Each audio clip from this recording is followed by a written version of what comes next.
सभी को मेरा प्रणाम पलाक। कैसे हो आप सब? स्वागत है आप सबका मेरे एक नए ब्लॉग में। तो आज था पापा का श्राद्ध, तो इसलिए लक्की आज श्राद्ध कर रहा था पापा का यहाँ पे। फिर मम्मी यहाँ पे पीसने लग गई चावल पूजा के लिए, जिसमें पूजा होती है। और आज श्राद्ध का सारा खाना मुझे ही बनाना था, इसलिए मैं अपने काम में लग गई थी कि मुझे क्या क्या करना है। उसके लिए पहले मैंने सब्जियाँ वगैरह काटी, सारी सब्जी मैंने काट के रेडी कर ली थी। मैंने फटाफट चूल्हा जलाया और आग में सब्ज़ी में फटाफट से तड़का लगा दिया था। सब्ज़ी भी बन गई थी। फिर मैंने अनार वगैरह, अमरूद, सेब ये सब छील लिया था प्रसाद के लिए। उसके बाद यहाँ पे मैं कद्दूकस कर रही थी खीरा और रायते के लिए, और रायता भी बन गया था। फिर मम्मी यहाँ पे दाल पीस रही थी दाल की बड़ी बनाने के लिए, और मैंने वहाँ पे बैठे बैठे सलाद काट दिया था। फिर मैं दोबारा अपने काम पे आ गई क्योंकि मुझे पूड़ी बनानी थी, उसके लिए आटा नहीं गूंदा था। तो फिर मैं आटा गूंदने लग गई। आटा गूंदते गूंदते मुझे याद आया कि मैंने उसमें कसूरी मेथी नहीं मिलाई, इसलिए जल्दी जल्दी वो मिला ली। फिर मैं आटा गूंदने लग गई और काजल यहाँ पे पता नहीं क्या बातें कर रही थी, वहाँ पे बुआ आ गई थी पीछे। और आज एक तो बहुत ज़्यादा जगह श्राद्ध था, तो थोड़ा कन्फ्यूजन हो रहा था कि कितना खाना बनाएं कितना नहीं बनाएंगे, ये वेस्ट तो नहीं होगा, कितने लोग आएंगे। और आज मम्मी और मैं ही लगे थे सुबह से सारा काम करने में, तो काम ख़त्म ही नहीं हो रहा था। अगर ज़्यादा लोग होते हैं तो पता नहीं चलता है काम का। अगर कम लोग हों, एक आध मैं और मम्मी कर रहे थे, तो काम ख़त्म ही नहीं हो रहा था, बढ़ ही रहा था।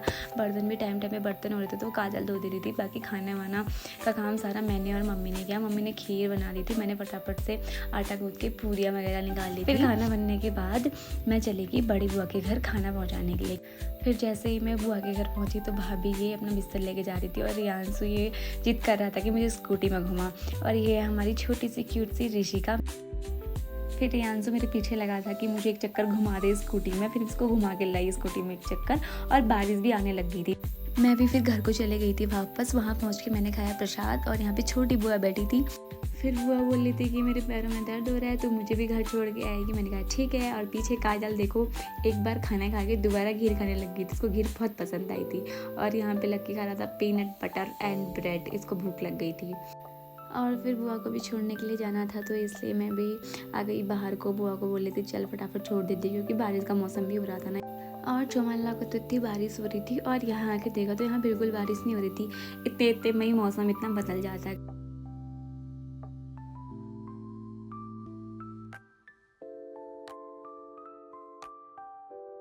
और यहाँ पे बुआ को पहुँचा दिया बुआ के घर। कोई मिल गई थी यहाँ पे, बुआ उनसे बातें करने लग गई थी। मैं वापस आ गई।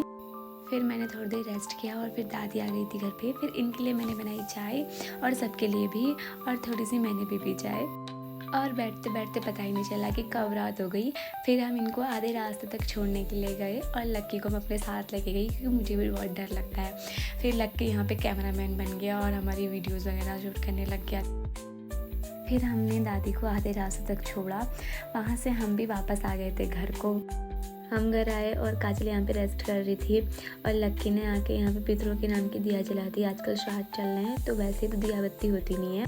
मैंने लगा ली दवाई। तो आज के लिए इतना ही, मिलता है नेक्स्ट ब्लॉग में। मेरे इस ब्लॉग को लाइक, कमेंट, शेयर और सब्सक्राइब करना ना भूलें। Okay, bye bye.